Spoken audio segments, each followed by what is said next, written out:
legend lies dead once more, perhaps, and the air goes suddenly, eerily still. Then breaks, a flash of heat hitting your face like fire. I hate to crash the party, but I think the time's come for an intervention. Dallis whips her head in the doctor's direction as he... What is the meaning of... Enough talk from you.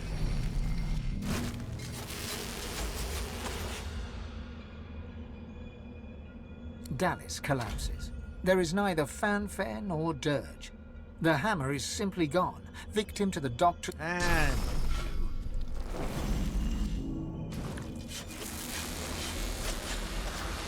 The demon turns to Lohse. He smiles and reaches out to her.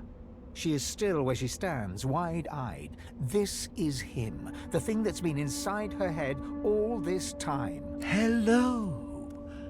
We've come so far together, Lohse.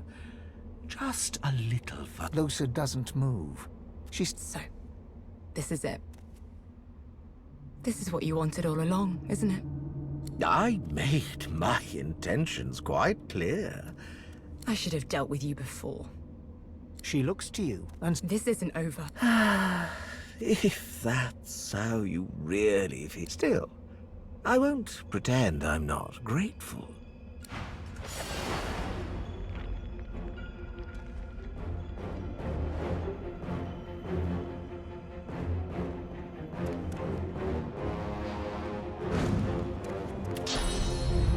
Glory is mine.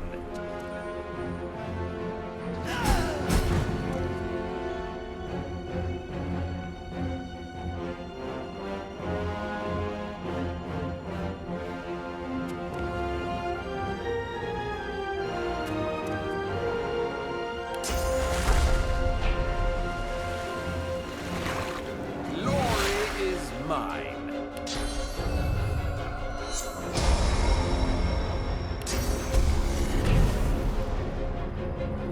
I'll yield to none.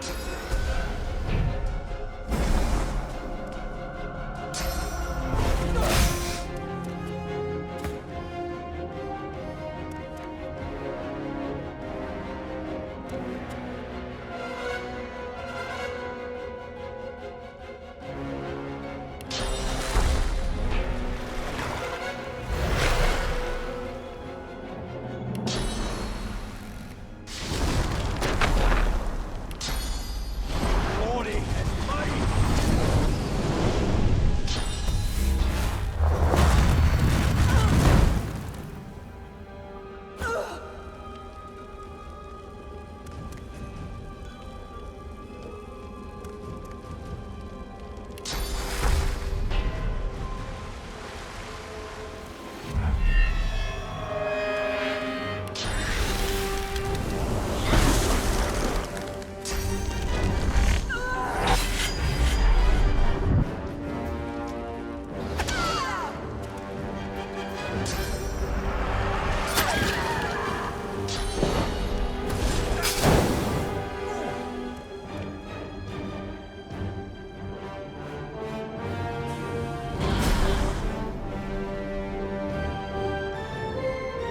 Into the dark with you.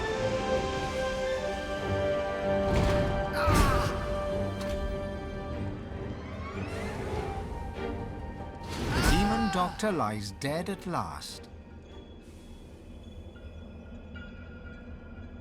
Wrong. The thing is, I can never... I know you'll have my back when I return to them, just like I've got yours.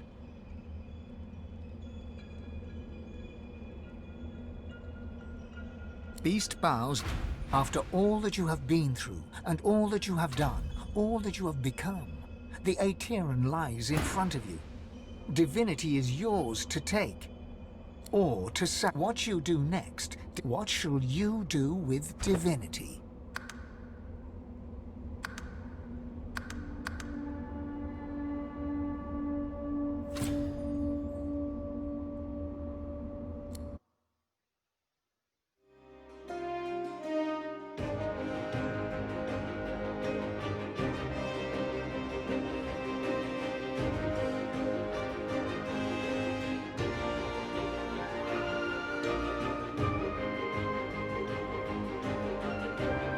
And so it ended.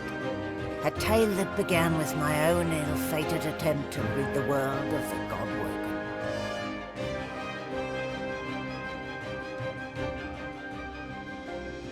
When the dust settled, no new divine had risen. Instead, all Source was released into the world for all the people and every creature to share.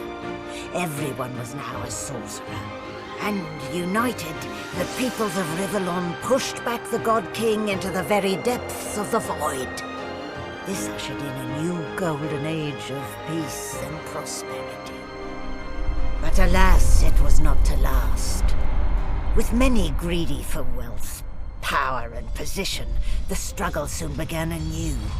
Source, the very language of creation, was used in violence once more. The never-ending contest for power continued. As for me, my last hope of ever being freed of the God King's terrible tyranny faded when the Godwoken failed to seal the veil.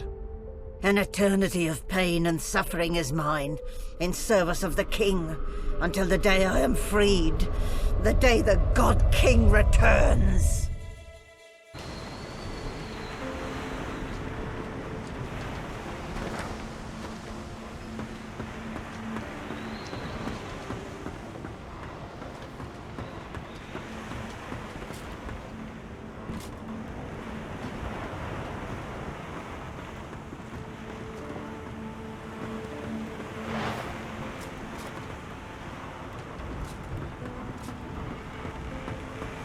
A world full of sorcerers.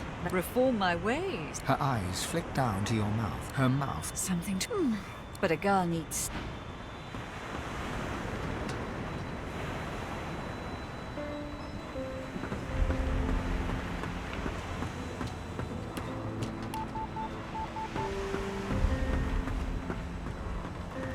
It gives me almost as much pleasure to speak to you as it does. I am at the ready. You look out to the end, and with a start, you realize the world was at peace, at least for now. With its significance as the seat of divinity diminished, Arx fell into decline, and within 7 generations had emptied. Few were as prepared for the new world as the lizardkin of the ancient empire. With power spread equally throughout the world, the advantage lay with those who knew how to steal it, and at this the lizards excelled.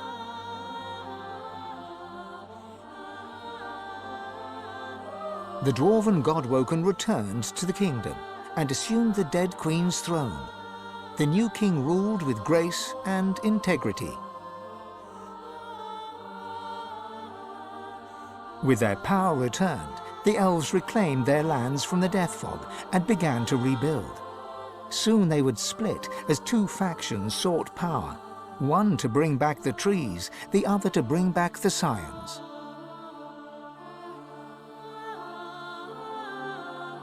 A dwarven joke did the rounds. It ends with the punchline, "So Lucian dropped the Death Fog on them again."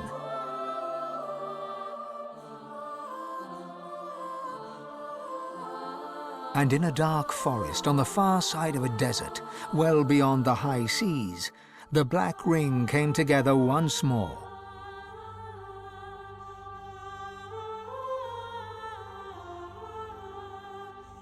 The island of Fort Joy, the old redoubt of the Source King Brachus Rex, was turned over to the people of Driftwood to use as they wished. They turned it into a holiday resort. Reaper's Coast prospered.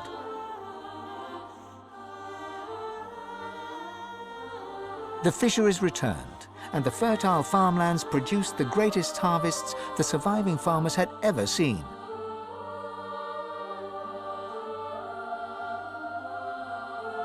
Blood Moon Island became particularly fecund, its soil producing the greatest crops. A particularly crimson-fleshed orange grown on the island became a delicacy across half the world.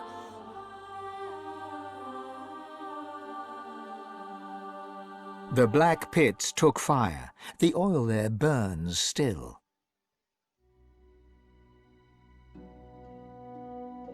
Driftwood became a centre of industry, trade, and transport.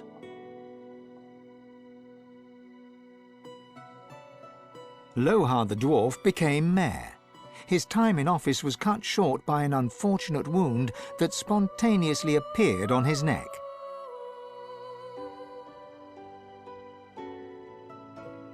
Lagan left his over-demanding wife and began a relationship with a local bard. In the spirit of loving generosity, he returned the ring to his now ex-wife. In a fit of rage, she threw it into the sea.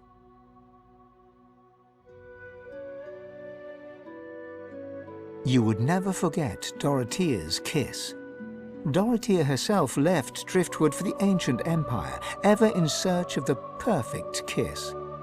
She never found it, although once or twice she came close.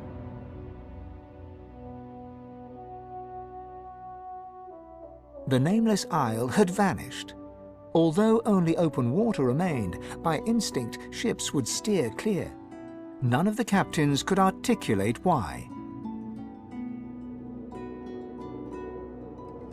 Millennia later, adventurers would come in search of the legendary divine city of Arx and the crypt of the great Lucian. None would pass the path of blood. Young Han went into the theatre and became one of the realm's most popular actors. Almira and Mihaili settled in an abandoned homestead. The locals liked and respected Almira. She never wanted for help, and deals always fell to her favor. Outsiders were often suspicious, but no local would speak against her. With no new divine, Malady found herself in a predicament. She had an important problem to solve, but no ally strong enough to call upon, and so her search continued. Having performed the greatest act of necromancy in history, Tarquin found the new world unchallenging. He became obsessed with rumors of another plane of existence. One day he vanished and was never seen again.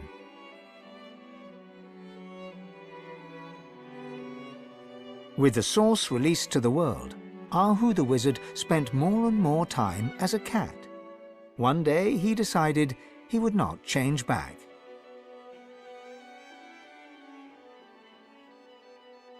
With Amadia silent, the priestess Gratiana left the swamps and re-entered the world.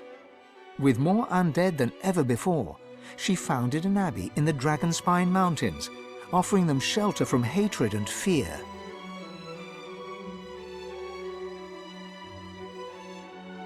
Mordus scratched out a living, ending up as a short-order cook.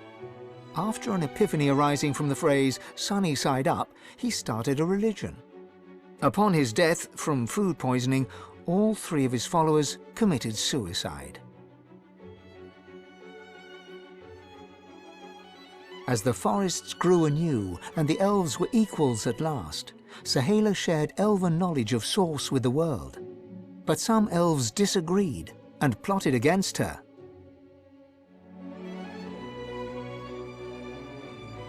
Chief amongst her opponents was Tova, Sahala's own mother.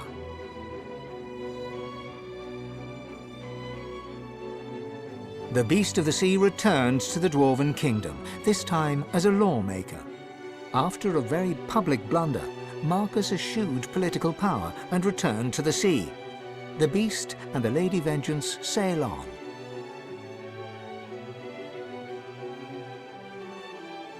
And then there was you.